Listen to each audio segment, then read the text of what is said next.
Hello friends, Radhe Radhe. स्वागत है आप सभी का हमारे राधा कृष्ण जी टारगेट में। मैं आज आप लोगों के लिए डीएलएड बीटीसी थर्ड सेमेस्टर का संस्कृत का सब्जेक्ट लेके आई हूँ, जो कि चैप्टर फर्स्ट है। संस्कृत आप लोगों का 7वां प्रश्न पत्र है, जो कि चैप्टर फर्स्ट से मैं सिर्फ इम्पॉर्टेंट क्वेश्चन लेके आई हूँ, जो कि बहुत ही इंपॉर्टेंट क्वेश्चन, क्योंकि एग्ज़ाम के टाइम आप लोगों का फास्ट रिवीजन होना है। एग्ज़ाम तो आप लोगों का सितंबर माह में बिल्कुल भी हो सकता है। सितंबर माह में जब डेट आ जाएगी, बस डेट आना बिल्कुल बाकी। हमने आप लोगों को वीडियो में बताया ही है कि बस डेट आने की इंतज़ार है। डेट वो भी निकलती है 10-12 दिन पहले, तो आप लोगों को पढ़ने का कोई टाइम नहीं रहता है। एक बार फास्ट रिवीजन कर सकते हैं बस, और पढ़ने वढ़ने का कोई टाइम नहीं रहता डेट आने के बाद। तो मैं इसमें आप लोगों के लिए जो है अति लघु उत्तरीय वाला क्वेश्चन लेके आई हूँ। अब वस्तुनिष्ठ प्रश्न अभी नहीं लेके आई हूँ, क्योंकि मैं आप लोगों को शुरू से पढ़ाना चाहती हूँ, जो पहले अति लघु उत्तरीय फिर वस्तुनिष्ठ। मैं लघु उत्तरीय प्रश्न या विस्तृत प्रश्न लेके नहीं आ रही हूँ। अगर आप लोगों की रिक्वायरमेंट होगी तभी मैं लेके आऊँ, क्योंकि उसमें टाइम बहुत लगता है। अगर आप लोग चाहें तो मैं सिर्फ आप लोगों को उसका प्रश्न, जो मोस्ट इंपॉर्टेंट क्वेश्चन होगी, मैं सिर्फ आप लोग को प्रश्न बता दूँगी। आप लोग अपने किताब बुक्स में टिक लगा सकते हैं। और इसमें से जो इम्पोर्टेंट क्वेश्चन मैं अति लघु उत्तरीय या वस्तुनिष्ठ वाले प्रश्न या कहीं ऑब्जेक्टिव वाले प्रश्न में ज़रूर लेके आऊँगी। जितना भी इम्पोर्टेंट क्वेश्चन है आप लोगों को बिल्कुल समझ और एग्जाम में ज़रूर आएंगे, इससे बाहर बिल्कुल नहीं आएंगे जितना मैं आप लोगों को पढ़ा दूँगी। तो चलिए ठीक है, जिन्होंने अभी भी मेरे चैनल को सब्सक्राइब नहीं किया है तो प्लीज़ सब्सक्राइब कर लीजिए, बेल आइकन को जरूर प्रेस कर दीजिए, ताकि मेरे वीडियो की हर एक नोटिफिकेशन आप लोगों को मिलती रहे। तो चलिए स्टार्ट करते हैं। दीर्घ स्वर कितने हैं? दीर्घ स्वर पहले जान लीजिए। स्वर 3 होते हैं, ह्रस्व स्वर, दीर्घ स्वर, प्लुत स्वर। तो ह्रस्व स्वर जो होता है उसमें आ, ई, उ, री और लिरी रहता है। और जो प्लुत स्वर होता है उसमें बड़ी, छोटे उ, री से ओ, औ, ये सब रहते हैं प्लुत स्वर में। और दीर्घ स्वर में आप लोग देख सकते हैं दीर्घ स्वरों की संख्या 8 है।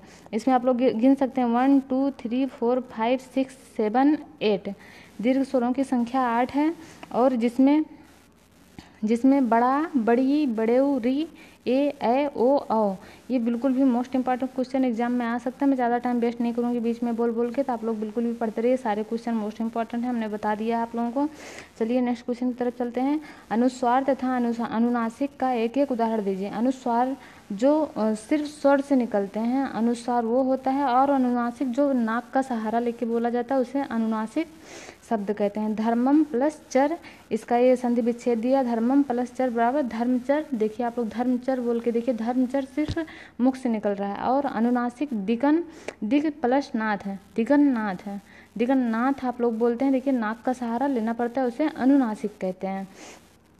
नेक्स्ट क्वेश्चन है, वर्गों के पंचम वर्ण महेश्वर सूत्रों के किस क्रमांक के अंतर्गत आते हैं? वर्गों के पंचम वर्ण महेश्वर सूत्र पहले आप लोग जान लीजिए। महेश्वर सूत्र 14 महेश्वर सूत्र हैं, जिनमें आप लोग फर्स्ट है आई उड़ा, सेकेंड है री लिरी ता, थर्ड है ए वंग, फोर्थ है वच, 5 है वरट।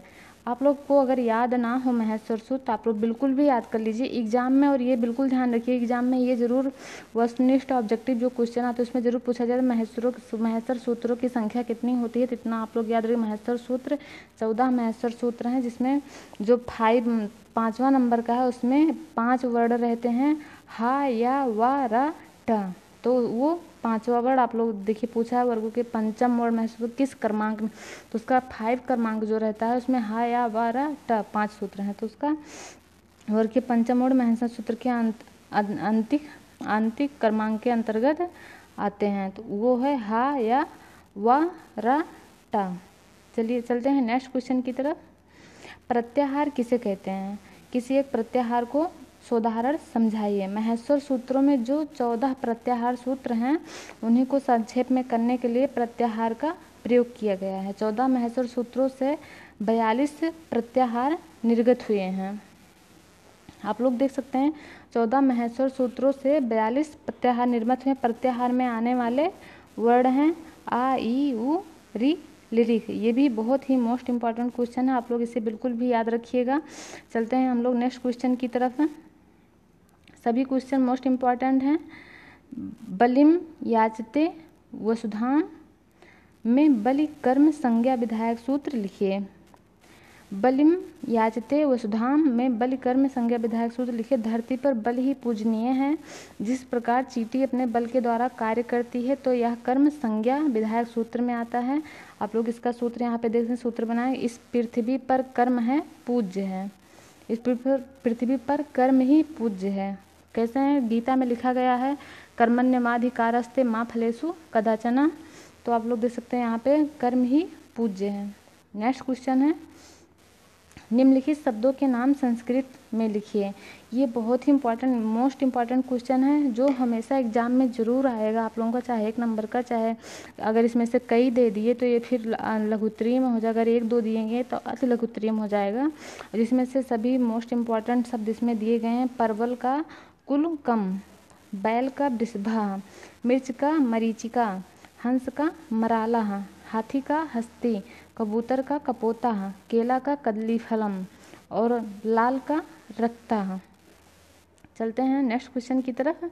ये बहुत ही इंपॉर्टेंट क्वेश्चन है, इसीलिए मैं इसे लेके आई हूँ आप लोगों के लिए, जो कि चाहे 1 नंबर का, चाहे फिर ये वैसे 1-1 नंबर का ही पूछा जाता है। 1-1 नंबर के क्वेश्चन रहेंगे आप लोगों में, जो अति लघुत्तरीय का क्वेश्चन आता है। लेकिन अब इसमें से कितने क्वेश्चन आ सकते हैं कोई पता नहीं रहती है। 2 पूछ सकता है, 3 भी पूछ सकता है, 4 भी पूछ सकता है। तो आप लोग इसे बिल्कुल भी, इसे आप लोग का समझने का सबसे बड़ा आइडिया है कि आप लोग अपने मुख से उच्चारण करिए, तभी उच्चारण स्थान पता चलता है। आप लोग कभी फिर भूलेंगे भी नहीं। अगर अपने मुख से उच्चारण करके पढ़ेंगे तो कभी नहीं भूलेंगे। इसका सबसे बड़ा आइडिया यही रहता है याद करने का। चलिए मैं बताती हूँ। चा का उच्चारण स्थान बताइए। चा का चा, आप लोग बोलिए चा। तो ये हमारी जीभ ऊपर जाके टच करती है तालू में। आप लोग बोलिए चा बोल के देखिएगा, तो चा ऊपर जाके तालू में टच करती है, तो ये चा का उच्चारण स्थान तालू हो जाएगा। नेक्स्ट क्वेश्चन है, कंठ से किन वर्णों का उच्चारण होता है? कंठ है आ, का, खा, कंठ है। आप लोग जो गले के थोड़ा से आगे आएंगे उसे कंठ कहते हैं। गा, घा, आप लोग बोल के देखिए सीधे सीधे अंगा। तो विसर्ग का उच्चारण होता है, जो विसर्ग होते हैं कंठ से आ, खा, का, खा, गा, घा, अंगा। बोल के बिल्कुल आप लोग, फ्रेंड्स मैं जितना बता रही हूँ आप बोल के ट्राई कीजिए, तो आप लोगों को बिल्कुल पता चल जाएगा। तो आप लोगों को पढ़ने की हर एक शब्द के उच्चारण स्थान पढ़ने की ज़रूरत आपको बिल्कुल भी नहीं पड़ेगी। मान लो एग्जाम में कोई दे दिया है ता, था या कुछ भी दे दिया है, तो आप लोग इसे बोल के ट्राई करेंगे तो आप लोग बिल्कुल भी जान जाएंगे ये कौन सा है, किस इसका उच्चारण स्थान कौन सा है। बिल्कुल भी पढ़ने की ज़रूरत नहीं रहेगी ये। नेक्स्ट क्वेश्चन है, देखिए या रा ला वा को किस नाम से पुकारते हैं? या रा ला वा को अंतःस्थ व्यंजन है। जैसे आप लोग को स्वर और व्यंजन, इसमें अंतःस्थ व्यंजन भी होता है, तो इसे अंतःस्थ व्यंजन के नाम से पुकारिए। ये भी बहुत इंपॉर्टेंट, जितने में ये क्वेश्चन लेके आया तो इसमें नहीं, लेकिन ये बहुत इंपॉर्टेंट क्वेश्चन, इसमें से कोई भी क्वेश्चन पुट अप हो सकता है। चलते हैं नेक्स्ट क्वेश्चन की तरफ। तालु से किन किन वर्णों का उच्चारण होता है? तालु से ई, चा वर्ग या और बड़ा सा का उच्चारण। चा वर्ग मतलब चा, छा, जा, झा, इतना, चा, छा, जा, झा, चा। तालु से आप लोग इतने शब्द बोलिए, चा, छा, जा, झा, सारे में आप लोगों की जीभ ऊपर टच हो रही होगी, तो इसे तालु कहते हैं। और ई वाला ये भी तालु में ही आता है।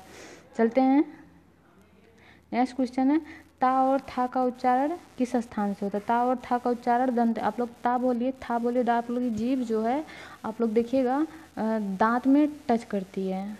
जीभ जो है आपकी दांत में टच करती है, आप लोग बोल के देखिएगा। तो ता और था का उच्चारण दंत से होता है।